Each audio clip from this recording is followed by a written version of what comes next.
Programme में आपको खुशामदीद कहते हैं। मैं असदुल्ला खान हूं। बावजूद इसके कि पाकिस्तान तहरीक इंसाफ से बल्ले का निशान लिया जा चुका है, इसके बावजूद मुख्तलिफ दीगर वजूहात के बिना पर भी पाकिस्तान में कई डिस्ट्रिक्ट्स और कई हल्के ऐसे हैं जहां पर बहुत ही दिलचस्प मुकाबले देखने में आएंगे। उन्हीं में से एक नारोवाल 1 का हल्का भी है, NA-75, जहां से दानियाल अजीज साहब इलेक्शन लड़ रहे हैं। और दानियाल अजीज साहब आज़ाद हैसियत में इलेक्शन लड़ रहे हैं क्योंकि नून लीग ने उनको टिकट नहीं दिया, और उसकी वजह साफ जाहिर है, हमें मालूम है कि एहसन इकबाल साहब उसकी बुनियादी वजह है। क्योंकि दानियाल साहब ने एक उसूली मौक़िफ़ इख्तियार करते हुए एहसन इकबाल साहब के हवाले से एक बयान दिया था। एहसन इकबाल साहब ने न सिर्फ उसके जवाब में बयानात दिए, बल्कि उन्होंने अपना असर रसूख भी पार्टी के अंदर इस्तेमाल किया, और समझा यही जाता है कि दानियाल अजीज साहब को टिकट ना मिलने की वजह भी एहसन इकबाल साहब ही हैं। और एहसन इकबाल साहब खुद वहां से जाकर इलेक्शन भी लड़ना चाहते थे PP-54 से। तो अब इस सूरत हाल में आज मैं दानियाल अजीज साहब से बात करूंगा जो हमारे साथ मौजूद हैं। दानियाल साहब, मैं आपको खुशामदीद कहता हूं, लेकिन मैं आप आगाज करने से पहले एक बयान सुनवाना चाहता हूं जो एहसन इकबाल साहब का ताज़ा बयान है, जिसमें वो इल्जाम लगा रहे हैं कि आप तो बुनियादी तौर पर किसी और एजेंडे पर थे और आप तो पाकिस्तान तहरीक इंसाफ से टिकट लेना चाहते थे, इसी वजह से आपने एहसन इकबाल पर इल्जाम लगाए। सुनिए एहसन इकबाल ने क्या कहा है। दानियाल अजीज साहब, क्या आप पाकिस्तान तहरीक इंसाफ की टिकटें लेना चाहते थे? हरगज नहीं जी, ये सरासर गलत बात है और इसमें मुझे दलील की जरूरत नहीं है, क्योंकि एहसन इकबाल बजाते खुद इसकी सबसे बड़ी दलील है। अगर आप अपनी रिसर्च स्टाफ को बोले तो जब ये पहले दिन वाले एक स्टेटमेंट्स थे एहसन इकबाल साहब वाले, वो आप निकालें, उसमें ये कहते हैं कि मैं बिलावल भुट्टो की जुबान बोल रहा हूँ, मैं PPP में जाना चाह रहा हूँ। अब ये कह रहे हैं कि मैं PTI में जाना चाह रहा था। ये सरासर गलत बात है। और जहां तक इन्होंने एप्लीकेशन की बात की कि उसको सबूत बना के वो सामने रखते हैं कि मेरी दरखास्त बर वक्त नहीं आई थी, उस वक्त मैं चूंकि एक बहुत बुरे एक्सीडेंट से मुश्किल से बचा हूं, मेरी जान बची है, तो उस वक्त मैं ऑपरेशंस करवा रहा था मेरे राइट रिस्ट पे, और वो 1 नहीं 2 नहीं 3 नहीं 4 नहीं 5 ऑपरेशन हुए थे, क्योंकि वो बड़ा मुश्किल इसमें इशू था। मेरी रिस्ट क्रश हो गई थी ड्यूरिंग द एक्सीडेंट। तो इसमें मैंने पार्टी को ये लिख के दिया था कि इसमें मुझे वेवर दिया जाए क्योंकि मैं अस्पताल में हूँ और मैं रिकॉर्ड भी पेश कर सकता हूं। तो उन्होंने एक्सेप्ट कर ली ये बात, और फिर मेरा उसके बाद इंटरव्यू भी किया। तो इसमें जो बात पता की है जो करने वाली है वो ये है कि एहसन इकबाल साहब ने किस दिन अपनी एप्लीकेशन दी थी PP-54 के लिए पार्टी को, और ये जो अनवारुल हक साहब है जिनको टिकट मिली है, इन्होंने किस दिन NA-75 की टिकट के लिए एप्लीकेशन दी थी। और ये जो अकमल सरगाला है, ये तो सिटिंग मेंबर है आजाद जम्मू कश्मीर असेंबली के PTI पे इन्होंने इलेक्शन लड़ा था। तो इन्होंने किस दिन PP-55 के लिए दरखास्त दी थी। तो ये सरासर झूठ है। ऐसे हीले बहानों से अब बात नहीं बननी। एहसन इकबाल साहब जो है वो बुरी तरह से एक्सपोज हो गए हैं। उन्होंने अपने खानदान पाल स्कीम चलानी थी इस इलेक्शन में, क्योंकि ये समझते थे कि नोटिफिकेशन जो है वो शायद रेंजर्स हेडक्वार्टर से मिलने इनको, लेकिन अब अवाम का वोट जब डालना पड़ा तो उनको तकलीफ हो रही है, और अब मुख्तलिफ किस्म के बहाने वो मेरे साथ मंसूब कर रहे हैं। और मैंने इसके लिए हर जाने का नोटिस का भी ऐलान कर दिया। आज मैंने वकीलों को कह दिया, वो ड्राफ्ट कर रहे हैं, जैसे वो तैयार होता है मैं इनको भेज रहा हूं। अच्छा दानियाल साहब भी, मगर आप क्या समझते हैं कि आपके टिकट ना मिलने की वाहिद वजह जो है वो एहसन इकबाल साहब ही हैं, और आपके बयानात हैं जो आपने उनके हवाले से दिए थे? बिल्कुल नहीं, बयानात भी नहीं है। उसकी भी पार्टी के ऊपर बात हो गई थी, एहसन इकबाल साहब के सामने बात हुई थी कि मैं वजाहती बयान दूं कि मैं पार्टी के खिलाफ बात नहीं कर रहा था, जो कि हकीकत है। मैंने तो इनकी कारकर्दगी में बात की थी। मैंने तो नहीं ये कभी कहा था कि पाकिस्तान मुस्लिम लीग नून ने महंगाई की है। मैंने तो ये कहा था कि पाकिस्तान मुस्लिम लीग नून वो बयानियां तैयार करने के लिए और उसका प्रचार करने के लिए नाकाम हुई है, जिसमें वो बताएं ठीक ठीक कि महंगाई किस वजह से हुई है। सिर्फ ये कह देना काफी नहीं है कि इमरान खान ने की है, उसके मुहर्रकात बताने पड़ते हैं, उसकी डेट्स बतानी पड़ती हैं, फैक्चुअल डिटेल बतानी पड़ती है, सारी डिसीजंस बताने पड़ते हैं, उसकी एविडेंस होता है, फिर बात को समझ में आती है कि जी वाकई इन्होंने महंगाई किया। तो वो सारा कुछ मैंने तो तैयार किया हुआ था, और मैंने बार बार पार्टी के अंदर और हाईएस्ट लेवल पे, हर लेवल पे जो भी मौका मिला मैंने इस चीज का प्रचार किया कि खुदारा ये महंगाई का बयानिया बना ले, ये बहुत जहरीला जहर है सियासत के लिए, और ये हमारी पार्टी की साख को तबाह कर रहा है। तो उसके बजाय ये वहां पर पता नहीं लूडो खेलते रहे। तो मैंने तो इन पे तनकीद की थी। इन्होंने अपना केस बनाने के लिए ये कोशिश की बताने की कि जी पार्टी के ऊपर की महंगाई दानियाल अजीज ने तो नहीं की, महंगाई तो की जो माजी की हुकूमतें हैं, और उसका जो प्रचार है या जो उसका डिटेल है वो तो ये बता ही नहीं सके। और उलट जो है हर जुबान पे ये बात है कि मुस्लिम लीग नून ने महंगाई की। मैंने तो ये बात की थी कि इन्होंने पार्टी को नुकसान पहुंचाया, उल्टा इन्होंने कह दिया कि मैंने कोशिश की है पार्टी को नुकसान पहुंचाने। लेकिन दानियाल साहब, क्या आप नहीं समझते कि क्या आप नहीं समझते कि जब आप महंगाई का जिम्मेदार दानियाल साहब महंगाई का जिम्मेदार जब आप एहसन इकबाल को करार देंगे तो एहसन इकबाल जाहिर है नून लीग के सफ़े अव्वल के रहनुमाओं में या लीडर्स में से एक हैं और उनके वज़रा में से एक हैं, तो दरअसल तो आप फिंगर पॉइंट कर रहे थे नून लीग की तरफ, तो इससे खुद पार्टी का नाराज़ होना ऑब्वियस नहीं था? या आपको नहीं लगता था कि ये खुद लीडरशिप भी नाराज़ हो सकती है इस बयान से? ऐसा नहीं है, और पार्टी को भी इस बात की समझ आ गई है। इस वजह से ही जो मेरी बाद में मीटिंग्स हुई हैं, ये इंटरव्यू के बाद भी जो एहसन इकबाल साहब के साथ जो पार्टी ने मीटिंग्स करवाई हैं कि मामले को किसी तरह से हम रफा दफा करें, उसमें जब पार्टी ने समझाने की कोशिश की एहसन इकबाल को कि अगर आप ये सीट जीत भी जाते हैं, फर्ज करें, जिसके इम्कानात नहीं है, पार्टी को ये पता था, तो फिर भी हमारी पार्टी की हार है, क्योंकि आप हलफ तो एक ही उठा सकते हैं। तो 3 महीने के लिए इंतजार तो नहीं करना चीफ मिनिस्टर या प्राइम मिनिस्टर के इलेक्शन है, वो तो हो जाना है। तो बाई इलेक्शन है, वो तो 3 महीने बाद होना है। तो फिर आप ये क्यों नुकसान दे रहे हैं पार्टी को? उस वक्त ये तैश में आ जाते थे और कहते थे ठीक है, फिर मैं पार्टी छोड़ दूंगा, मैं घर बैठ जाऊंगा, मैं इस्तीफा दे देता हूं, मुझे जरूरत नहीं है। तो पार्टी को मजबूर करके इन्होंने पार्टी का नुकसान किया है। और हैरानगी की बात यह है कि ये खुद माने हैं, इनकी अपनी तस्दीक है कि मेरा बेटा इस काबिल नहीं है कि यहां पर एमपीए बने, इसीलिए तो उन्होंने अपने कागज दाखिल करवाए। और अब ये कहते हैं कि जीत के मैं फिर छोड़ूंगा सीट और मेरा बेटा होगा। यानी एक जैसे एक जानवर को दवाई खिलाते हैं, मुंह बांध के जो है ये गोलियां अंदर ठोसें कि मेरा बेटा जरूर होना चाहिए, जबकि यहां पर कोई एक्सेप्टेबिलिटी नहीं है, पार्टी के अंदर एक्सेप्टेबिलिटी नहीं है। तो एक सेंसिटिव टाइम पे एक किस्म का पार्टी को इन्होंने ब्लैकमेल किया है और पूरे जिले में पार्टी को पहुंचाकर की नजर आतिश कर दी है।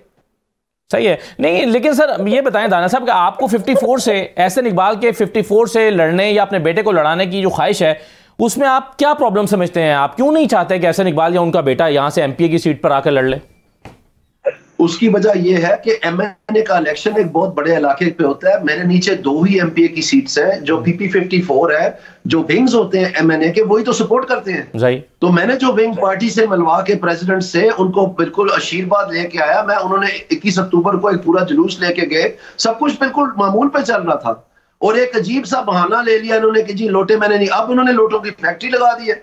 उसके मतलब क्या ख्याल है उनका? उनके आगे पीछे दाएं बाएं देखिए सारे लोटे खड़े हैं, जो कोई पीपल्स पार्टी का है, कोई पीटीआई में से आया हुआ है, कोई अभी तक पीटीआई का सिटिंग मेंबर है, इसका एजेके असेंबली का अकबर सगाला साहब। तो मेरे कहने का मतलब ये है कि इसका कोई ताल्लुक नहीं है इस बात से, ये बिल्कुल फजूल और उन्होंने मैं समझता हूं बहुत भोंडी हरकत की है। सही है। अच्छा दाना साहब, आप ये एक्सपेक्ट कर रहे थे वैसे कि आपको टिकट जारी नहीं होगा, या आप समझते थे कि वो मामला सेटल डाउन हो गया है, आपने जवाब दे दिया, आपकी लीडरशिप से बात हो गई, या आपको धचका था कि आपको टिकट ही नहीं मिलेगा? मैं बिल्कुल एक्सपेक्ट नहीं कर रहा था, मेरे तो ख्वाबो ख्याल में नहीं था। मेरा तो ख्याल था कि पार्टी ठीक फैसला करेगी, लेकिन पता ये पड़ा कि इन्होंने धमकियां दे दी हैं कि जी मैं फिर ये कर दूंगा, मैं वो कर दूंगा। अब एक सेंसिटिव टाइम पे जब आप इलेक्शन में दाखिल होने को जा रहे हैं, तो आपका सेक्रेटरी जनरल इस तरह की चीजें दे, तो वो खबरों की जीनत बन जानी थी। तो इन्होंने मजबूर करके ये सारा कुछ करवाया। तो इस पूरे प्रोसेस में क्या आपकी पार्टी लीडरशिप से, नवाज शरीफ साहब से, मरियम साहबा से या शहबाज शरीफ से किसी से बात हुई? हाँ, बातें होती रही हैं, बहुत सारी मीटिंग्स हुई हैं। मैं आपको बता तो रहा हूं, आप सुन नहीं रहे मेरी बात शायद। सही है। नहीं, वो जाहिर है वो आपकी पहले तो मीटिंग्स हुई, लेकिन जब ये टिकट का बिल्कुल मामला करीब था, उस वक्त आपको यकीन दहानी करवाई गई थी कि आपको टिकट दिया जाएगा? जी बिल्कुल करवाई गई थी। वो ये बात हुई थी कि आप वजाती बयान दें तो इस मामले को हम रफा दफा कर देंगे। ठीक है। तो मैंने दे दिया वजाती बयान, जो कि सच था, और उसमें भी मैंने यही कहा कि मुझे पार्टी को नुकसान पहुंचाने का ना कोई इस ताल्लुक है, ना मेरी ये कोशिश थी। और मैं और एहसन इकबाल साहब खुद मान गए ये बात कि उन्होंने सेल्फ एडमिट किया टीवी प्रोग्राम्स पे कि हाँ, प्लानिंग कमीशन का ताल्लुक था महंगाई से। और ये भी एडमिट किया उन्होंने कि ये जो होलसेल मार्केट है और रिटेल मार्केट है, इसके दरमियान जो फर्क है, इसका कोई ताल्लुक नहीं महंगाई से। महंगाई दर हकीकत इंटरेस्ट रेट और एक्सचेंज रेट और मनी सप्लाई के साथ मंसूब की जाती है। तो फिर सवाल ये पैदा होता है कि उन मीटिंग्स में फिर ये बात क्यों नहीं की उन्होंने? और जब महंगाई छत फाड़ के ऊपर जा रही थी, उस वक्त उन्होंने मीटिंग ही कोई नहीं की, ये और कामों में मसरूफ थे। तो ये लुक बिजी डू नथिंग, एलपीडीएन, ये इनके साथ मंसूब किया हुआ है। जमात में सारे ये कहते हैं कि ये एलपीडीएन है। एहसन इकबाल, एलपीडीएन क्या जी? एलपीडीएन है, लुक बिजी डू नथिंग। हाँ, अच्छा, ठीक है। अच्छा, ये बताइए दानियाल साहब कि अब आपका आगे क्या प्लान है? आप ये इलेक्शन, हमने हल्के में जो सूरत हाल जानी है उससे तो अंदाजा होता है कि आपकी पोजीशन काफी बेहतर है हल्के में, लेकिन आप समझते हैं कि आपका मुकाबला चौधरी अनवार के साथ है या डॉक्टर ताहिर अली जावेद के साथ है? आपका मुकाबला असल में किसके साथ है इस हल्के में? तो अभी वक्त बताएगा जी। अभी हमारी दिन रात जो यहाँ पर मीटिंग्स हो रही है, हल्का में हम कैंपेन चला रहे हैं। हम यही एनालिसिस कर रहे हैं, पोलिंग वाइज एनालिसिस कर रहे हैं, हल्का वाइज एनालिसिस कर रहे हैं, एमपी वाइज एनालिसिस कर रहे हैं कि असल में हमारा मुकाबला जो है वो आखिरकार किसके साथ होगा। और अभी तक जो सब दोस्तों का ख्याल है वो ये है कि हमारा मुकाबला जो है वो पीपी 54 में जो एक कैंडिडेट है उस्मान रशीद, क्योंकि उसकी सपोर्ट में पीर सईदुल हसन शाह और मंजे हुए, ये माजी की हुकूमत में वो एमपीए भी थे, पहले भी वो आजाद जीते हैं, उनकी वोटों की वजह से शायद वो मुकाबले में आएंगे हमारे। सही है। और आपकी सीट पर आपका मुकाबला किसके साथ बनेगा? मैं बता तो रहा हूँ, वहां पर जो कैंडिडेट है उनका नाम उस्मान रशीद है। हाँ। उनको सपोर्ट कर रहा है सईदुल हसन एमपीए जी। तो उस हल्के में सईदुल हसन की पोजीशन जो है पुरानी है, वो मंजा हुआ वहां पर सियासतदान है, वो वजीर रहा है 3-4 दफा। नहीं, आप ये 54 की बात बता रहे हैं ना, सपोर्ट की वजह से जो मैं ये कह रहा हूँ, देखें जो NA-75 है वो 2 हल्कों पे मुश्तमिल है, एक पीपी 54 है, एक पीपी 55 है जी जी। तो उन्होंने दोनों से वोट लेने हैं। तो मैं ये आपको बता रहा हूँ कि उस्मान रशीद की नेशनल असेंबली के लिए पीपी 54 में पोजीशन कदरे ताकतवर है, जिस वजह से शायद कुछ एनालिसिस ये है कि उनके साथ मुकाबला होना है। लेकिन अनवारुल हक साहब तो कहीं नहीं नजर आ रहे। सही है, अच्छा बिल्कुल ठीक हो गया। सर अब मुझे ये बताइए कि अगर आप ये सीट जीत जाते हैं तो आपका लाएअमल क्या होगा? वापस नून लीग की तरफ आना चाहेंगे आप? मैंने आपसे ये कहा है कि मेरा शुमार उन सफों में होगा जो महंगाई के खिलाफ ठीक इकदाम लेना चाहते हैं और इस महंगाई का खात्मा करें। महंगाई होती नहीं है, महंगाई की जाती है, और अगर की जाती है तो फिर उससे कोई मुस्तफीद हो रहा है। तो जो मुस्तफीद हल्के हो रहे हैं उन्होंने 25 करोड़ अवाम को तो ज़िबा कर दिया, मिट गए गरीब बेचारे इस महंगाई के हाथों। और इसको रोकने के लिए एक इमरजेंसी चाहिए, ताकि ये अभी पिछले हफ्ते 43% है सेंसिटिव प्राइस इंडेक्स, पाकिस्तान की तारीख में कभी नहीं हुई 43%, आप अंदाजा करें। तो ये लगातार अगर इस तरह से महंगाई रही तो फिर पाकिस्तान में गरीब तो मर जाएंगे, अब वैसे भी तबाह हो गए, शिकस्त तो रेख्त हो गए। तो जब तक हम इसका इमरजेंसी में आके इसके मेजर्स नहीं लेंगे तो फिर तब तक तो ये रुकने का नाम नहीं ले रही। तो मैं उन सफों में हूँगा जहां पर गरीब की बचत की बात हो रही हो, ना कि अशरफिया को जो है ना मजीद मारात बांटने की बात हो रही हो। सही है। मगर दानियाल साहब, आप महंगाई, आपका आप नारा समझ आ गया है कि आप इलेक्शन में नारा लगा रहे हैं कि महंगाई के खिलाफ आप जदोजहद करेंगे, लेकिन ये आज़ाद हैसियत में एक आज़ाद उम्मीदवार जीतने के बाद आज़ाद रहकर तो नहीं कर सकता, किसी ना किसी प्लेटफॉर्म पर उसको जाना पड़ेगा। वो नून लीग भी नहीं हो सकती, क्योंकि नून लीग की मेन लीडरशिप में जो लोग बैठे हुए हैं वो सब महंगाई के जिम्मेदार हैं, आपने ऑलरेडी ये स्टेट कर दिया। तो अब आपके ख्याल में मौजूदा ऑप्शन में से फिर कौन सा ऐसा ऑप्शन है जो महंगाई के खिलाफ आपको नारा लगाता हुआ नजर आता है? मैं आपको ये बता रहा हूँ, और मैंने मुतादिद बार ये कहा है, मैं दोबारा दोहरा देता हूँ आपको कि अगर तारीखी पस मंजर देखा जाए तो पाकिस्तान में जितनी भी जमातें हैं उनमें से जो रिकॉर्ड रहा है 3 हुकूमतों के दौरान वो PMLN का बेस्ट रहा है, सस्ता जमाना करने की वजह से, और उनकी लोएस्ट इन्फ्लेशन रेट रही है 3 हुकूमतों के दौरान। ये अभी आके एहसन इकबाल साहब नेशनल प्राइस मॉनिटरिंग कमेटी के चेयरपर्सन बने हैं और पटाखा निकल गया महंगाई का, गरीब को तो पस्ती हो गया। और ये बात भी मैं सच बोलना चाहिए, और ये बात मेरी तोड़ मरोड़ के पेश की गई है, मैंने पार्टी को नहीं कहा। इस महंगाई का जो रिकॉर्ड महंगाई हुई है पिछले 16 माह में, इसकी जिम्मेदार PMLN नहीं थी। ये उसकी वजह समझने की ये है, और इसीलिए मैं कहता हूं कि अनप्रोफेशनल इनकॉम्पिटेंट लोग जो है जब वो इतने बड़े बड़े ओहदों पे बैठेंगे तो फिर पार्टी का नुकसान होगा। ना इंफॉर्मेशन साइड या इंफॉर्मेशन मिनिस्टर इसका प्रचार कर सकी, ना कोई रिसर्च की, ना ही एहसन इकबाल साहब जो जिम्मेदार थे उसको रोकथाम करने के लिए इकदाम किए जो मीनिंगफुल थे। और उसकी वजह से बजाय इसके कि जो ठीक जिम्मेदारी थी वो ठिकाने लगाई जाती, वो सारा नाम लग गया नून लीग का, मेरी पार्टी का, और मेरी पार्टी को ये बोझ उठा के चलना पड़ा। हालांकि ये बात दुरुस्त है कि दिवालिये से पाकिस्तान को मुस्लिम लीग नून ने बचाया, लेकिन इसका मतलब ये तो नहीं था कि लाजमन महंगाई भी होनी थी। ये बातें क्यों नहीं की इन्होंने? मैं क्या मर गया कि खुदारा ये बयानियां बनाए, लेकिन वो धरे का धरा रह गया, उन कानों पे जू ही नहीं रहेंगी। सही है। दानियाल साहब, 2 सवाल बस मैं आखिर में आपसे और करना चाहता हूँ। एक तो ये बता दीजिए कि आप क्या समझते हैं कि अल्लाह के बाद आपकी जिंदगी एहसन इकबाल साहब के मरहून मिन्नत है? नहीं, ऐसा बिल्कुल नहीं है। ये जरूर है कि एहसन इकबाल साहब के बेटे और एहसन इकबाल साहब के जो नेफ्यू हैं, उनके नेफ्यू के खानदान के साथ हमारे अपने बहुत पुराने मरासिम हैं, और उनके बेटे ने जरूर मेहरबानी की कि वो वहां जहाँ मैं अस्पताल में था, लाहौर में सर्विसेज अस्पताल में, वो वहां पर तशरीफ लाए। उन्होंने वहां पर जो भी कुछ हो सकता था तीमारदारी के हवाले से या खिदमत के हवाले से उन्होंने ऑफर की, वो उनकी बहुत मेहरबानी है। जब एहसन इकबाल साहब को गोली लगी थी, मैं भी सर्विसेज अस्पताल गया था जिस दिन इनका ऑपरेशन हुआ, मैं भी वहां बैठा रहा था जब तक इनका ओके नहीं हो गया था सारा कुछ। तो कहने का मकसद ये एक जो बामी ताल्लुक है या एक बामी एक दूसरे की इज्जत करना, ये एक सेपरेट शोबा है या सेपरेट मामला है।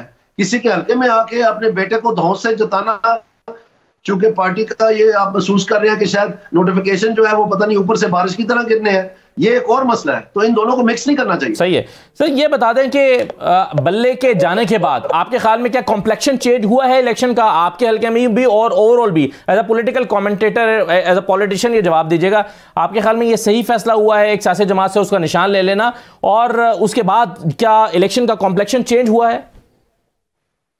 मेरे ख्याल में मालूमात तो सभी को है कि कौन किसका कैंडिडेट है। ये सोशल मीडिया का दौर है, सबको पता होता है कि किधर क्या हो रहा है। अब फैसला ये है कि अगर इस नाम से मंसूब करके आप कहना चाह रहे हैं कि जनाब पीटीआई की वोटें कम हो गई, तो मेरा नहीं ख्याल ये मुमकिनात में से है। तो अभी तो इलेक्शन बाकी है, अभी देखेंगे क्या होता है आगे आने वाले दिनों में। लेकिन ये बहुत सारी जमातों के साथ हुआ है। उसमें सबसे पेश तो पाकिस्तान मुस्लिम लीग नून है। सेनेट के इलेक्शन में पाकिस्तान मुस्लिम लीग नून का निशान छीन लिया गया, और उसके बाद आप देखें क्या हमारे सेनेटर कम हो गए थे, वही लोग इलेक्ट हुए जो होने थे। ठीक, सही है सर। दानिया साहब ये बता दें कि नून लीग तो बज़ाहिर आपको टिकट ना देकर अंदाजा होता है कि वो आपसे नाराज हैं, लेकिन क्या आप भी नून लीग से नाराज हैं? नून लीग मेरे साथ नाराज नहीं है, ये एहसन इकबाल साहब की जिद है।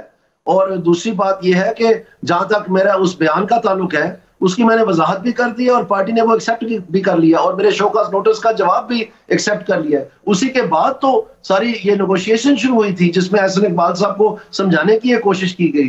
तो जब वो तैश में आ गए तो फिर मजबूरन ये फैसले हुए हैं। और उन्होंने एक जाली कोई वहां जाके, जो मुझे पता चला है, जालसाजी की है उन्होंने फिर से, और वहां जाके कोई ऐसी चीजें पेश की हैं जिससे ये तासुर दिया गया है कि शायद मैं कहीं पार्टी का मजाक बना रहा था।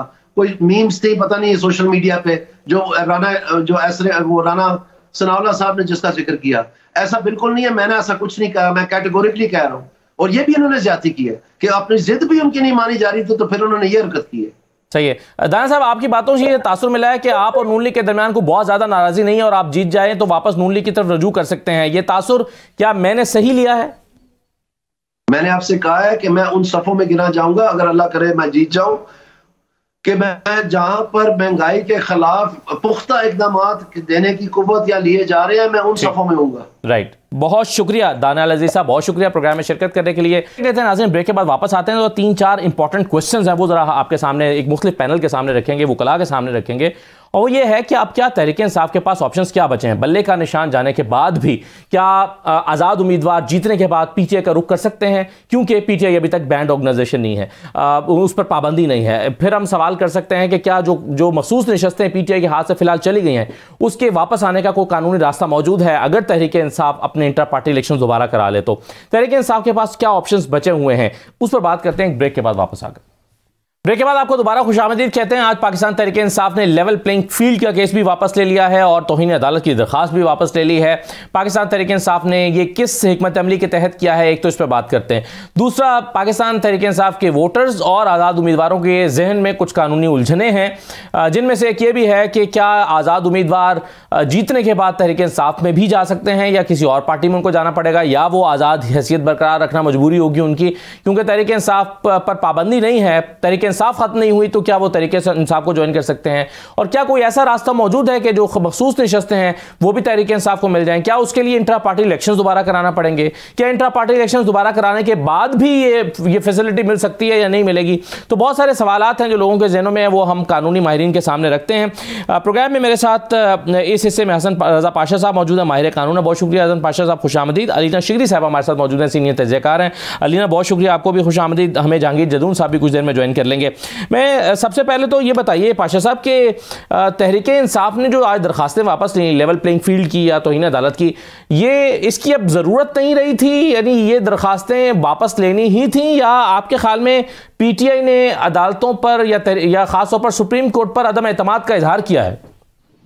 मेरा ख्याल है कि जहाँ तक तो कंटेम्प्ट एप्लीकेशन का पिटीशन का तल्लक है वो उन्हें वापस लेनी पड़ती, चूंकि वो फैसला आ गया था सुप्रीम कोर्ट ऑफ पाकिस्तान का। लेकिन मेरा ख्याल है कि लेवल प्लेइंग फील्ड वाली जो पिटीशन थी वो अगर वापस ना लेते तो ज्यादा बेहतर था, क्योंकि सुप्रीम कोर्ट ने पहले भी उसमें उनको रिलीफ दिया और उसी के तहत उनके नॉमिनेशन पेपर्स भी ठीक चले और बाकी मामलात भी और कैंडिडेट्स की इस तरह आई।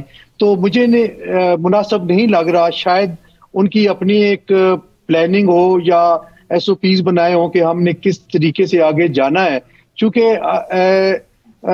शायद पोस्ट इलेक्शन सिनेरियो में जाके उन्हें अदालतों पे भी तनकीद करना पड़े। आज भी उन्होंने तनकीद की और एक जवाब बनेगा, एक इंसाफ नहीं हुआ। पाकिस्तान ने भी हमारे साथ ज्यादती की और सुप्रीम कोर्ट ऑफ पाकिस्तान ने भी हमें रिलीफ नहीं दिया। तो उस नैरेटिव को स्ट्रॉन्ग बनाने के लिए हो सकता है कि इन्होंने ये दोनों पिटीशन वापस ले ली। सही है। लेकिन पाशा साहब जो कह रहे हैं अलीना कि सुप्रीम कोर्ट में लेवल प्लेइंग फील्ड वाली दरखास्त ले जाने के बाद इनको काफ़ी फ़ायदा मिला या रिलीफ मिला, लेकिन 22 दिसंबर को फैसला आया था, तहरीक इंसाफ को लगा कि रिलीफ नहीं मिला, तभी तो वो सुप्रीम कोर्ट के पास गए थे ना तौहीन अदालत की दरखास्त लेकर, और उसके बाद तो जो कुछ हुआ सुप्रीम कोर्ट में उससे तो तहरीक इंसाफ मुतमईन नहीं लगती। तो आपके ख्याल में क्या वाकई सुप्रीम कोर्ट के फैसले से लेवल प्लेइंग फील्ड वाले फैसले से तहरीक इंसाफ को कुछ ना कुछ रिलीफ मिला भी है? साहब की एक बात से तो मैं एग्री करूंगी कि जहां तक पाकिस्तान तहरीक इंसाफ को इस लेवल प्लेइंग फील्ड से मुतालिक इसको फाइट करना चाहिए था, जहां पर आप कोर्ट ऑफ लॉ में और तमाम आप देखते हैं कि हाई कोर्ट्स में भी और तमाम ऑप्शंस को बरकरार लाते हुए ऑल्दो के एग्जॉस्ट होते हुए पोजीशन में नजर आ रही थी, लेकिन इस तरह से पीछे नहीं हटना चाहिए था। लेवल प्लेइंग फील्ड से मुतालिक आपकी भी बात होती रहती है पाकिस्तान तहरीक इंसाफ के रहनुमाओं से, और हमारी भी बात होती रही, और आखिरी दिन तक जब तक ये फैसला नहीं आया था तब तक भी वो इसी उम्मीद का इजहार कर रहे थे कि सुप्रीम कोर्ट ऑफ पाकिस्तान से उनको ना सिर्फ लेवल प्लेइंग फील्ड बल्कि वो ये फैसला अपने हक में हासिल करने में कामयाब हो जाएंगे। अब ऐसा नहीं हुआ। ऑब्वियसली आपने जिस तरह से कहा कि एक नो कॉन्फिडेंस ये जरूर है, और सिर्फ ये अदम एतमाद का इजहार सुप्रीम कोर्ट के बाहर से नहीं आ रहा। आपको गुज़िश्ता हफ्ते की भी डेवलपमेंट याद होगी, सुप्रीम कोर्ट के अंदर से भी अदम एतमाद का इजहार उन जजेस के इस्तीफों के फॉर्म में भी सामने नजर आ गया है। सो ये एक बहुत परेशान कुन अमर जरूर है, ये एक अच्छे हालात की तरफ निशानदेही नहीं कर रहा, जहां पर इलेक्शन कमीशन ऑफ पाकिस्तान को इस ऑर्डर में जिक्र है सर कि सुप्रीम कोर्ट ऑफ पाकिस्तान ने मेंशन किया है अदालत ने कि डेमोक्रेसी जो है दैट हैज फाउंडेड पाकिस्तान, और यही फंडामेंटल एस्पेक्ट है of which is the ability to put one self forward as a candidate and to be able to vote. आप अपनी पार्टी के अंदर और फिर जनरल इंतखाबात में इलेक्शंस का हवाला दिया जा रहा है, लेकिन नजर यही आता है कि 14 दरख्वास्त गुजार को फौकियत दी गई उन 8 लाख मेंबरान और करोड़ों वोटर्स के ऊपर जिनको डिसइनफ्रेंचाइज किया गया। इसके रेपरकशंस है, इसके संगीन कॉन्सिक्वेंसेस नजर आएंगे। आपने अपने ऑर्डर में इलेक्शन कमीशन ऑफ पाकिस्तान को नजर आ रहा है सर कि एक ब्लैंकेट पावर जो है वो अगेन दिया गया। उनके जो 222 आपका आर्टिकल है आइन का, जिसके मुताबिक इलेक्शन कमीशन ऑफ पाकिस्तान का जो मैंडेट है, जो उनकी कॉन्स्टिट्यूशनल ड्यूटी है, जिस तरह से उन्होंने सरंजाम देनी है, उस हवाले से कोई हिदायत नहीं जारी की गई। आज जस्टिस मुसरत हिलाली साहिबा के रिमार्क्स जो हैं, मेरे ख्याल से जजमेंट में जो मेरे ख्याल से वो इजहार नहीं कर सके, वो आज के रिमार्क्स बड़े परेशान कौन है, जहां पर वो इलेक्शन कमीशन ऑफ पाकिस्तान के हवाले से उन्होंने कहा कि जी एक ही सियासी जमात के पीछे जो है वो पड़ा हुआ दिखाई दे रहा है, उसको और दीगर जमातें नजर नहीं आती। तो जहां पर इलेक्शन कमीशन ऑफ पाकिस्तान की भी बात आती है, मेरे ख्याल से रूम दिया जा सकता था। इस किस्म का फैसला व्हिच हैज डीपर कॉन्सिक्वेंसेस, ये तारीख में अच्छे अल्फाज में याद नहीं रखा जाएगा। आज तक आप 2018 के इंतखाबात से पहले आपको याद होगा साबिक चीफ जस्टिस साकिब निसार साहब के एक सियासी लीडर को नाअहल करने के तो हवाले से आज तक हम तनकीद सुन रहे हैं, वो रुकी नहीं वो सिलसिला। और आप एक पूरी जमात को इस तरह से उसको प्लेइंग फील्ड से बाहर कर दें, नेचुरली इसके बिल्कुल सही है। मेरा ख्याल है कि ये वजह बनी होगी बुनियादी तौर पर तहरीक इंसाफ की लीगल टीम के लिए कि जब आपको सबसे बड़ा फैसला जो बल्ले के निशान का था वो सुप्रीम कोर्ट से नहीं मिला। और फिर पाशा साहब हमने देखा था कि जब लेवल प्लेइंग फील्ड के हवाले से गई थी सुप्रीम कोर्ट में तौहीन अदालत की दरखास्त लेकर, तो काजी फैसल साहब ने कहा था कि अगर आपके कागजात छीने जा रहे हैं तो आप जाइए ट्रिब्यूनल्स के पास, या अगर आपको हमने ऑर्डर कर दिया है इलेक्शन कमीशन को, इलेक्शन कमीशन ने आगे आ रहा उसको ऑर्डर कर दिया है, अब आपके पास हाईकोर्ट का फॉरम मौजूद है, दीगर फोरम से मौजूद है, तो वहां चले जाइए तो ऐन मुमकिन है लीगल टीम ने यह भी सोचा हो कि इसी किस्म के रिमार्क से, इसी किस्म का जवाब सुप्रीम कोर्ट से मिलेगा तो बेहतर है कि जो दीगर फोरम्स हैं उनको इस्तेमाल कर लिया जाए। तो क्या ये एक कानूनी और लीगल हिकमत अमली भी तो हो सकती है ना तहरीक इंसाफ की? देखें, आप एक चीज को मिस कर रहे हैं कि वो directly supreme court of Pakistan में आ गए थे और जो आरओएस के फैसले हैं आप देखें उसमें एपेलेट ट्रिब्यूनल थे जो कि हाई कोर्ट के जजेस पे मुश्तमिल थे और उन्होंने कितना लिबरल हो के फैसले किए। उन्होंने इस चीज की परवाह नहीं की कि कितने केसेस हैं, उन्होंने इस चीज की परवाह नहीं की कि पीओ डिक्लेयर हो चुके हैं, उन्होंने इस चीज की परवाह नहीं कि जो प्रपोजल और स्कैंडल है वो नहीं पेश हुए। उन्होंने लिबरली फैसले किए और ऑलमोस्ट 90% अपीलों को अलाउ किया और सिर्फ उन लोगों को की अपीलें। मगर पाशा साहब ये भी तो नुक्ता कहीं ना कहीं तो तशवीश का बायस बनना ही चाहिए ना कि वो प्रपोजल और सेकेंडर जो है वो पेश क्यों नहीं होने दिए गए या क्यों नहीं हुए, तो ये भी तो कहीं ना कहीं पर इशू रेज होना चाहिए। एक और आपको बताऊं कि कुछ मैं बल्कि बैठे ही था कोर्ट में ट्रिब्यूनल में, तो एक केस ऐसा भी आया जिसमें प्रपोजल और सेकेंडर ने एफिडेविट फाइल किए, वो आए जी कि हमने तो ये किए ही नहीं, सिग्नेचर्स ही नहीं किए। तो ये चीजें अपनी जगह पे बहरहाल मौजूद है और छोटी मोटी इस किस्म की कार्रवाइयां हर इलेक्शंस में होती हैं। लेकिन मैं जिस तरफ मैं जा रहा था वो ये कह रहा था कि एपेलेट ट्रिब्यूनल्स ने और बाद में जो रिट जुरिसडिक्शन में हाई कोर्ट के फुल बेंच या लार्जर बेंचेस बने उन्होंने रिलीफ दिए। जब चीफ जस्टिस साहब ने उनको भेजा कि आप वहां जाएं और वहां करें और वहां पे उनको वो रिलीफ मिला जो वो सुप्रीम कोर्ट लेने गए थे। तो मेरा नहीं ख्याल कि कोई ऐसी चीज रह गई हो जिस पे वो बात की जाए। बहरहाल एक बात करने के लिए या एक आर्गुमेंट ये जरूर है कि जी सुप्रीम कोर्ट ने हमें उस वक्त रिलीफ नहीं दिया, लेकिन सुप्रीम कोर्ट में जाना और सुप्रीम कोर्ट की तरफ से कोई ऐसी डायरेक्शन आ जाना जिस पे ट्रिब्यूनल्स और बाकी इलेक्शन कमीशन ऑफ पाकिस्तान या इंतजामिया ने टू सम एक्सटेंट रिलीफ दिया है तो उसको इस तरीके से वापस नहीं लेना चाहिए था और रिकॉर्ड की दुरुस्ती के लिए भी इनको सुप्रीम कोर्ट में पेश होना चाहिए था और वो रहती तो ज्यादा बेहतर था। चले, बिल्कुल सही है। अब अलीना मुझे ये बताइए, इंतखाबी निशानात पर इस वक्त बहुत बहस हो रही है। जाहिर है इसका ये एक इस्तारा तो होता है, कोई इंतखाबी निशान मसलन शेर है तो उसका वो एक बहादुरी का इस्तारा है, उकाब है तो उसके भी अपनी खुसूसियात हैं, लेकिन उसके मुकाबले में जब किसी को बकरी का निशान, भेड़ का निशान, बत्तख का निशान मिलेगा और ऐसे ऐसे जूते का निशान मिलेगा, तो आपके ख्याल में इस इंतखाबी निशान के जो इस्तारे के तौर पर या उसके तशबीहाती मानी होते हैं उससे कोई फ़र्क पड़ता है उम्मीदवार के ऊपर? मेरे ख्याल से पाकिस्तान तहरीक इंसाफ बहरहाल इसको भी बहुत अच्छे से खेलती हुई दिखाई दे रही है सोशल मीडिया पे। एटलीस्ट ये इंतखाबी निशान बड़ी उनकी गूंज सुनाई दे रही है आपको भी। हमें भी फिंगर टिप्स में अब समझ आ गई है कि जी बैंगन किसको मिला है, जो बूट किसको दिया है आपने, जूता किसको दिया है। और आज मरियम नवाज साहिबा बड़ी हैरानकुन तौर पे जिस तरह से वो कह रही थी कि जी हमें जो इनकी जो कंडक्ट है पाकिस्तान तहरीक इंसाफ का, तो उसको तो मद्देनजर रखते हुए इनको डंडे या पेट्रोल बम का निशान जो इंतखाबी निशान देना चाहिए और इलेक्शन कमीशन ऑफ पाकिस्तान को कह दिया जाएगा। वो कह रही है हम कह देते हैं इलेक्शन कमीशन ऑफ पाकिस्तान को। सो मेरा ख्याल से ये मज़ाक़ा खेज बात थी। आप जिस तरह से एक डिग्रेड करते हुए आप दिखाई दे रहे एक पाकिस्तान की पॉलिटिकल पार्टी को, ये आज से पहले कभी इस तरह से हमने ये कंडक्ट देखा नहीं है, जहां पे इलेक्शन कमीशन ऑफ पाकिस्तान एक कॉन्स्टिट्यूशनल बॉडी है, एक वो इदारा है जिससे हम उम्मीद करते हैं कि वो free and fair credible elections का इनकाद यकीनी बनाएंगे, जो कि आइन में जिस हवाले से उनका रोल जो है वो उसका जिक्र है। बजाय इसके कि आप नजर आ रहा था वीकेंड से ही आप देख रहे थे असद कि पाकिस्तान तहरीक इंसाफ ने, जहां पर पाकिस्तान तहरीक इंसाफ नजरियाती का उसने फौरन एक स्ट्रैटेजिक प्लान बी सामने वो लेकर आई और उसी इंतखाब से उन्होंने अपने उम्मीदवारों को बोला कि जी टिकट जमा करवाए जाए पेपर्स। फौरन ही हमने इलेक्शन कमीशन ऑफ पाकिस्तान को हरकत में आते हुए देखा और एक हुक्मनामा जो है वो जारी कर दिया गया था। सो बेजाय नजर आ रहा था।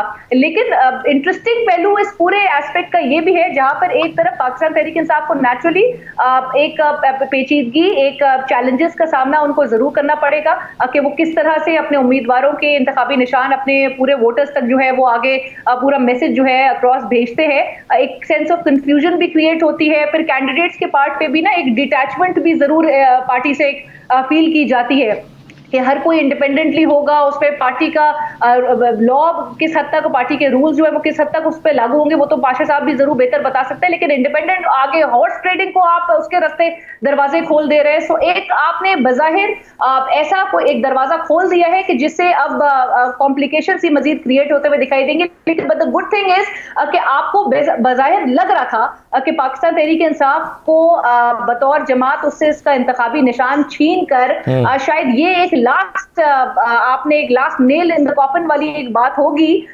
वो इनकी डिटर्मिनेशन को खत्म कर देगा या उनका बिल्कुल जो उनके इरादे हैं उसको ठेस पहुंचाएगा। लेकिन ऐसा नहीं नजर आया, और आज भी जो हिकमत अमली उनकी नजर आ रही है वो यही है, ना इलेक्शन से भागेंगे और ना किसी को भागने देंगे। सो भरपूर तरीके से वो अभी भी एडमेंट और डिटरमिन्ड नजर आ रही है ये जमात, which is good. Again elections का लेकिन चलें आप तमाम जहां अलीना जहां एक तरफ आप ये देख रही हैं कि डिटरमिन्ड नजर आ रहे हैं, लेकिन वहां पर कई कानूनी सवाल भी हैं कि करेंगे क्या ये आज़ाद जीतने के बाद, फिर इनका फेट क्या है, क्या तहरीक को कोई फ़ायदा होगा या इन लोगों को फ़ायदा होगा, क्या फिर वो एक तहरीक इंसाफ बतौर जमात है कि उसकी शक्ल देखी जा सकेगी आइंदा असम्बली में। तो ये बहरहाल कानूनी सवाल भी हैं। और फिर जो आपने मुज़हिका खेज़ निशानात की बात की है, क्या कोई उम्मीदवार अपना निशान तब्दील भी करा सकता है, यानी कानूनी तौर पर इसमें क्या गुंजाइश है? तो ये तमाम चीज़ें इस पर बात करते हैं एक छोटे से ब्रेक के बाद।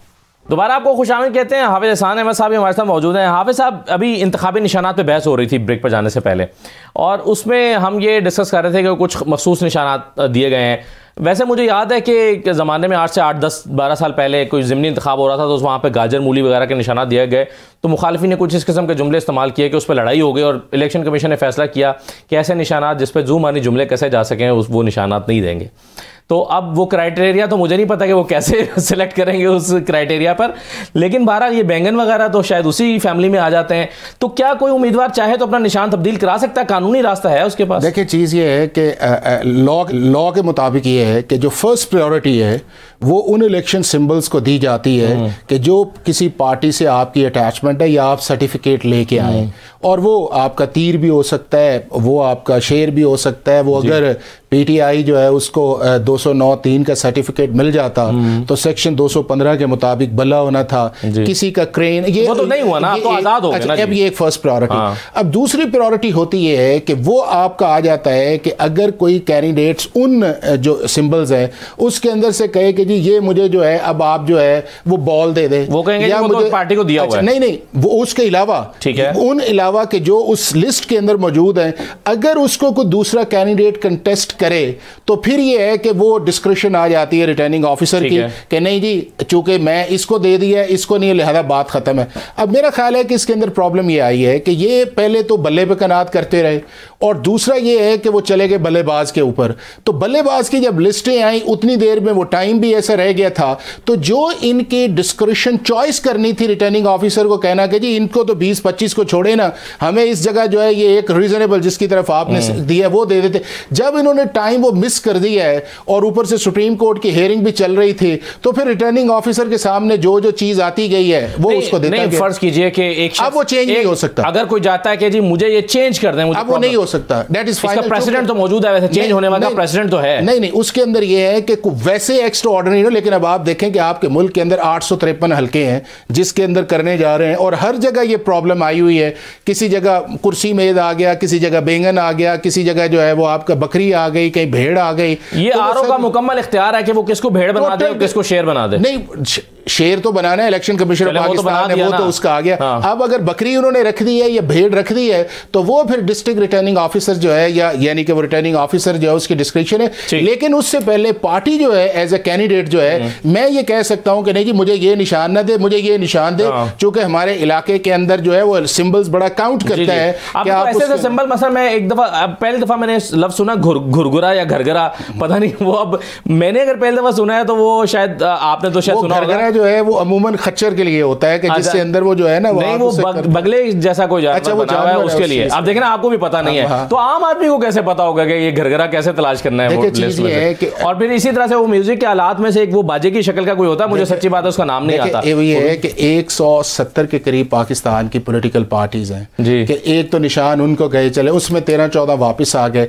अब आपने कुछ टोकन के तौर पे भी तो रखने हैं ना इस मुल्क के अंदर। अब जो टोकन के तौर पे, और मैं ये समझता हूँ एक इसके अंदर है कि अगर इनकी स्ट्रैटेजी ये आती इस चीज़ के अंदर कि जी ए स्ट्रैटेजी तो ये है कि वो चले बल्ला अगर नहीं जा रहा तो कम से कम अपने जो कैंडिडेट्स हैं उनको कहते कि किसी एक निशान के ऊपर आप सेंट्रिक हो जाए कि हमें ये निशान, और अगर वो निशान ना मिलता तो फिर आप लीगली चले जाते जी मैंने ये निशान मांगा था, किसी और ने ये निशान नहीं मांगा तो मुझे ये निशान दे दिया। वो तो अब उन्हें पता ही नहीं था कि क्या फैसला आएगा, वो तो फैसला आया और निशानात आ गए। तो फैसला तो 2 दिन की प्रोसीडिंग से बड़ा वाज़ेह था। ठीक है, चलें, बिल्कुल सही है। हसन पाशा साहब ये बताइए कि बल्ला लिया गया है लेकिन पार्टी पर पाबंदी नहीं लगी। अब ये आज़ाद उम्मीद गए तो क्या ये पीटीआई में जा सकते हैं? पीटीआई के साथ में शमूलियत हो सकती है इनकी, जैसे कि आज़ाद जीतने वाले नून लीग या पीपल्स पार्टी में भी जाएंगे? देखिए ये भी एक बड़ा क्वेश्चन है, चूंकि पार्टी इंट्रा पार्टी इलेक्शन वो सेट असाइड कर दिए पहले इलेक्शन कमीशन ऑफ पाकिस्तान ने, फिर उस पर मोहर लगा दी सुप्रीम कोर्ट ऑफ पाकिस्तान ने, तो इसीलिए बल्ला वापस हो गया और बल्ला नहीं मिला चूंकि पार्टी का इलेक्शन जो है वो मुतनाज़ा हो गया और उसको सेट असाइड कर दिया गया। तो पार्टी की existence in a sense technically देखा जाए तो वो नहीं है, तो फिर ये जीत के शामिल कैसे होंगे? हाँ, इंटरवीनिंग पीरियड में वो प्रोसेस पूरा करें, इलेक्शन करें और उसके बाद वो उस लिस्ट में आ जाएं, इलेक्शन उनके एंडोर्स कर ले इलेक्शन कमीशन ऑफ पाकिस्तान, तो फिर ये चांस है कि ये आज़ाद उम्मीदवार मुंतखब होकर एक पार्टी में चले जाएं। लेकिन एक प्रॉब्लम जो फिर आगे आनी है वो ये आनी है कि माइनॉरिटीज और फीमेल कैंडिडेट्स होंगे, उनके वो सीट ये हासिल करने में नाकाम रहेंगे क्योंकि आजाद लड़के वो उसमें काउंट नहीं किए जाते। नहीं, मगर एक सिनेरियो ये हो सकता है क्या कि अगले 20 दिन में तहरीक इंसाफ एक फर्ज कीजिए कि अपना इलेक्शन करा लेती है, इंट्रा पार्टी इलेक्शन, और इलेक्शन कमीशन उसको दुरुस्त करार दे देता है, तो क्या फिर रिजर्व सीट्स मिल सकती हैं पीटीआई को? देखिए, होप फॉर दी बेस्ट, पता नहीं होते या नहीं होते, जब उनका निशान ही नहीं होना वो स्पेशल सीट्स के लिए तो कैसे होगा? उनके लिए उनका भी प्रॉब्लम यही है उन सीट्स के लिए कि वो पीटीआई के टिकट पे वो मुंतखब नहीं हो सकती, उनके अकाउंट नहीं होंगे वोट। जब पीटीआई है ही नहीं, एग्जिस्ट ही नहीं कर रही इलेक्शन में, तो फिर उनकी सीट्स जो है स्पेशल सीट्स वो किस तरह कंसीडर होंगी? सर यही तो मेरा सवाल था कि अगर वो एग्जिस्ट करने लग जाए इलेक्शन कराने के बाद तो। अच्छा, हाफिज साहब इस पर नफी में सर ला रहे हैं, लेकिन मैं पहले अलीना साहबा के पास चला जाऊं। फूडफुल थॉट मैं आपसे लेता हूं राय सर, लेकिन मैं राय लेता हूं, मगर मैं जरा अलीना के पास चला जाऊं। अलीना ये बताइए कि अब हुआ ये कि जब बल्ले का निशान नहीं मिला, तहरीक इंसाफ में एक जो है वो मायूसी की लहर दौड़ गई। लेकिन अभी मैं पीटीआई का एक सोशल जो उनका उस पे एक्ट्स पे उनका ट्वीट था वो मैं देख रहा था, वो ये कह रहे थे कि जिस तरह हमारे कारकुनों ने मुहिम को उठाया है तो ये इनकी जीत है। यानी ऐसा लगा कि दोबारा से वो उन्होंने अपनी कुव्वत को मुश्तमे किया है और फिर कुव्वत जमा करने के बाद फिर से कैंपेन शुरू किया है। आपको क्या स्कोप नजर आता है पाकिस्तान तहरीक इंसाफ का, इसके बावजूद कि वो आजाद उम्मीदवारों के साथ भी जीत जाए? देखिए, चैलेंजिंग तो उनके लिए काफी ज्यादा ये नजर आ रहा है, और जिस तरह से वो कम्युनिकेट करते हैं इन टाइम्स में, again that will depend on how well they strategise in times like these. लेकिन अभी जो बात हो रही थी कि और पाकिस्तान तहरीक इंसाफ ऑलरेडी इस बात की निशानदेही कर रही थी, इंडिकेशंस दे रही थी कि वो अलायंस फॉर्म करने जा रहे हैं दीगर छोटी सियासी जमातों के साथ, और कुछ इस किस्म के इशारे हमें गुज़िश्ता रोज भी पाकिस्तान तहरीक इंसाफ की लीडरशिप की जानिब से नजर आ रहे थे। So in the form of alliance या कोई पार्टी ज्वाइन करने के लिए अब आपको ऑलरेडी पता है एक सिनेरियो कि जहां पर एक पार्टी के लीडरान को अरेस्ट किया जा रहा था, एक सिलसिला पे गुज़िश्ता कई माह से नजर आ रहा था, और नॉमिनेशन पेपर्स की वसूली जमा कराना वो इतने चैलेंजिंग बन गया था। फिर उनके जो प्रपोजल्स और सेकेंडर्स थे उनको उठाया जा रहा था, उनको प्रेशराइज किया जा रहा था, और फिर अल्टीमेटली एक जब सिंबल भी ले लिया गया तो नजर आ रहा है कि इस सियासी जमात के लिए आगे स्कोप जो है वो बड़ा लिमिटेड है। किस तरह से वो अब अपने वोटर्स को, क्योंकि वोटर्स और जो पॉपुलैरिटी वेव थी जिसकी बेसिस पे पाकिस्तान तहरीक इंसाफ को परहैप्स वो जो उनका एक बयानिया है जहां पर वो इदारों के हवाले से एक इमरान खान साहब का एक क्लियर बयानिया आज तक इंटैक्ट नजर आ रहा है, वो उस पॉपुलैरिटी के बेसिस पे था कि जो वो समझते हैं कि, और उन्होंने अपने आर्टिकल में भी जिक्र किया कि 68% की जो उनकी जो जमात की पॉपुलैरिटी, और वो कहते हैं उनकी जो पर्सनल अप्रूवल रेटिंग है वो इससे भी ज्यादा है। सो वो उसके बेसिस पे था। अब वो किस तरह से अपने वोटर्स को, और आपको पता है लो लिटरेसी रेट पाकिस्तान का, इसकी वजह से इसको एक ये डिसीजन है माजरत के साथ, इसको अनफॉर्चुनेट ये डिसीजन कंसिडर करने के साथ साथ इसको एक अवाम की जो वोटिंग राइट है या उनकी जो राइट टू चूज है उस पर एक डाका जरूर समझा जा रहा है इस किस्म के फैसले को, क्योंकि हमारे मुल्क में एक अनपढ़ तबका जो है वो जितनी बड़ी तादाद में उसका जितना बड़ा रेशो है उनके लिए इंतखाबी निशान होना जरूरी है। अब वो किस तरह से अपने उम्मीदवारों के नाम जो है वो पढ़ पाएंगे और निशानात को किसने पाकिस्तान तहरीक इंसाफ हलकों तक पहुंचा सकेगी, उन वोटर्स तक वो पैगाम, ये एक सेंस ऑफ कंफ्यूजन जो है वो जरूर जन्म लेती है इस फैसले के बाद। सही है, बिल्कुल ठीक है। तो इसमें एक तो निशानात की बात हो ही रही है, मसलन एक हल्के में अटक में मैं देख रहा था कि पानी की टरबाइन जो है वो दी गई है, तो कुछ निशानात तो बिल्कुल पहली मर्तबा आए हैं, मेज कुर्सी वगैरह तो हम देखते ही थे आते हैं। अच्छा, आप अगर if I am allowed to add a point है, मुझे नहीं लगता, हाफिज साहब से जरूर आप पूछे कि ये जो खोसा साहब को अल्फाबेट एक के लेटर जो अलॉट किया गया बतौर इंतखाबी निशान, मैंने तो मेरा ख्याल से कभी आज तक नहीं सुना था कि किसी इलेक्शंस में किसी इंतखाबी उम्मीदवार को कोई अल्फाबेट अलॉट किया जा रहा है बतौर इंतखाबी निशान। चले, वो शुक्र है वो उर्दू हुरूफ तर्जीमे से नहीं निकाल ली उन्होंने। नहीं ना, एक तो ये है कि वो जितने भी इलेक्शन सिंबल्स थे जो इलेक्शन कमीशन ऑफ पाकिस्तान ने अप्रूव किए और इलेक्शन एक्ट उनके जो रूल्स है उसके नीचे उन्होंने उसको नोटिफाई किया, उन्हीं में से एक के होगा जिस तरह दूसरे आए हैं, तो वो इलेक्शन सिंबल से हट के कुछ चीज़ नहीं आई। दूसरा जो आपने दो चीज़ें कहे हैं वो ये है कि पॉलिटिकली, लीगली और कॉन्स्टिट्यूशनली इस निशान न मिलने का पीटीआई को बहुत बड़ा सेटबैक आया है। एक सेटबैक ये है कि आप ये देखें कि 2002, आप तो हर हल्के की आप नब्ज पे आपका हाथ होता ही है, 2002 से लेके अगर आप 2018 तक प्राइम मिनिस्टर का आप इलेक्शन देखें, एक एक दो वोट के मार्जिन से जो है वो आपका प्राइम मिनिस्टर बनता है। आप 2002 देख लें, एक वोट से जो है वो ज़फ़रुल्लाह जमाली साहब बने, उसके बाद और उसमें भी वो आया कि जब आपका पैट्रियट वाला आया, फिर उसके बाद 2008 के अंदर थिन देख लें, 13 में देख लें, इमरान खान साहब खुद जो है वो एक या दो वोट से आया, 174 था उनका, और जब पीडीएम ने अपना वोट ऑफ नो कॉन्फिडेंस किया तो उस वक्त भी 2 वोट्स का जो फर्क आया। तो जब आपकी रिजर्व सीट्स या मिनॉरिटी सीट आपके साथ नहीं है और आप फिर ये एक्सपेक्ट करें कि इतने पाकिस्तान के अंदर हम जो है वो ले आएंगे इंडिपेंडेंट कैंडिडेट्स, तो एक विशफुल थिंकिंग तो हो सकती है लेकिन उसका प्रैक्टिकलिटी नहीं। दूसरा उस चीज के अंदर यह है कि जो 63A का कैब था डिफेक्शन का, कि अगर आप किसी पार्टी के अंदर अम्ब्रेला में आते हैं ना आपका वोट काउंट हो सकता है, जो सुप्रीम कोर्ट की जजमेंट आई जिसको बहुत क्रिटिसाइज किया गया, और ना ही आप पार्टी के मेंबर रह सकते। आपने देखा कि पंजाब के अंदर 20 से ज्यादा लोग जो थे वो डिस्क्वालीफाई कर गए। तो अगर पाकिस्तान की पॉलिटिक्स के रियल सेंस के अंदर आप एनवायरमेंट के अंदर रहें कि मेरे ऊपर कॉन्स्टिट्यूशनल क्लॉक भी ना आए और मुझे ऑप्शंस भी मिलने शुरू हो जाए पावर की, मिनिस्ट्रीज की, तो उस वक्त पाकिस्तान के अंदर खड़ा होना बड़ा मुश्किल है। हम सपोज करते हैं कि जी 100 लोग जो हैं या 110 लोग जो हैं वो आजाद जीत के आ जाते हैं और वो फैसला करते हैं हम किसी पार्टी में नहीं जाएंगे और हम आजाद ऐसे बरकरार रखेंगे, क्या होगा फिर? नहीं, देखें ना, बात यह है कि किसी के कोई इलेक्शन मजबूर तो नहीं किया। इलेक्शन लॉज के अंदर यह है कि पहले 3, 4, 5 दिन के अंदर आपको एक ऑप्शन है। वो ऑप्शन इसलिए है कि अगर आप किसी पॉलिटिकल पार्टी को ज्वाइन करते हैं तो वो ऑप्शन आप नहीं बेल करते। एक सेकंड सुन लेना, वो 3, 4, 5 दिन के अंदर जब आप कर लेते हैं तो फिर जो प्रोपोर्शन सीट्स हैं आपकी मिनॉरिटीज की या आपके जो वुमेन सीट्स हैं वो बढ़ जाती है। मतलब मैं फर्ज किया 10 बंदे इंडिपेंडेंट जो हैं वो ज्वाइन कर लेते हैं पीपल्स पार्टी को, तो जहां पे उन्हें 2 वुमेन सीट्स मिलनी थी हो सकता है 4 मिल जाए, और जहां पे एक मिनॉरिटी, अब अगर वो ज्वाइन नहीं करते, वो अपना इंडिपेंडेंट स्टेटस रख लेते हैं, तो वो इंडिपेंडेंट्स जो हैं वो ये क्लेम नहीं कर सकते कि आप हमें मिनॉरिटीज का भी नहीं मान सकते ना। अच्छा, अब वो सारे चले, अब देखें ना, नहीं फर्ज करें आपको पता है कि 70 सीट है इस वक्त पाकिस्तान की नेशनल असेंबली के अंदर जो विमेन है, और 10 आपकी जो है 60 और 10 मिनॉरिटीज के हैं। अब 70 से निकालें 266 है। अब 266 के अंदर कोई भी पॉलिटिकल पार्टी अगर कम मार्जिन से भी आए तो उसके हिस्से से ज्यादा उसे मिले, तो ये भी लीगल जस्टिफिकेशन। क्या ये आजाद उम्मीदवार जीत के तरीके इंसाफ में जा सकते हैं? पार्टी पे तो पाबंदी नहीं, पार्टी के अंदर तो तब जाएंगे ना। देखिए, पार्टी के 2 तरीकेकार होते हैं। अब आप देखें पीपल्स पार्टी को देख लें, पीपल्स पार्टी बाहर के अंदर पाकिस्तान पीपल्स पार्टी है, लेकिन जब असेंबली के अंदर जाती है तो वो पाकिस्तान पीपल्स पार्टी पार्लियामेंटेरियंस है।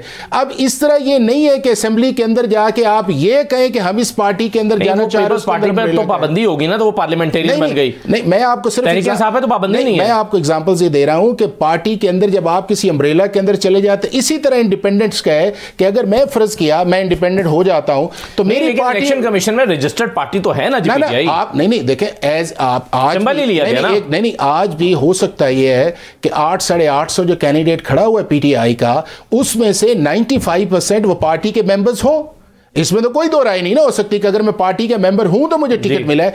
अब ये कि क्या मैं असेंबली के अंदर पीटीआई को फॉर्मुलेट कर सकता हूं, तो उसका कॉन्स्टिट्यूशन इलीगल जवाब है मैं नहीं कर सकता, क्योंकि मैं एक इंडिपेंडेंट निशान के ऊपर आया हूं और मैं इंडिपेंडेंट ही मेरा रहेगा उसके अंदर स्टेटस। हाँ, एक चीज है कि अगर पार्टी बाहर से जो है वो रिवाइव कर जाती है, उसका इलेक्शन सिंबल आ जाता है, तो मैं पार्टी की इंस्ट्रक्शंस को जो है वो अंदर फॉलो कर सकता हूं और वो मैं मॉरली एथिकली कर सकता हूं। लीगली मेरे ऊपर बाइंडिंग नहीं है कि अब चूंकि बाहर आ गया तो हमारा अंदर जो है वो आ गया। और हमारा अलीना, आपकी क्या अंडरस्टैंडिंग है इस पे? मुख्तसरन फिर मैं पाशा साहब से भी पूछ लेता हूं एक सवाल। आप क्या समझती हैं कि ये ऑप्शन मौजूद रहेगा आजाद उम्मीदवारों के पास, क्योंकि पीटीआई पर पाबंदी नहीं है, वो इलेक्शन कमीशन में रजिस्टर्ड जमात तो है, वो उनके साथ जीतने के बाद उसमें चले जाएं?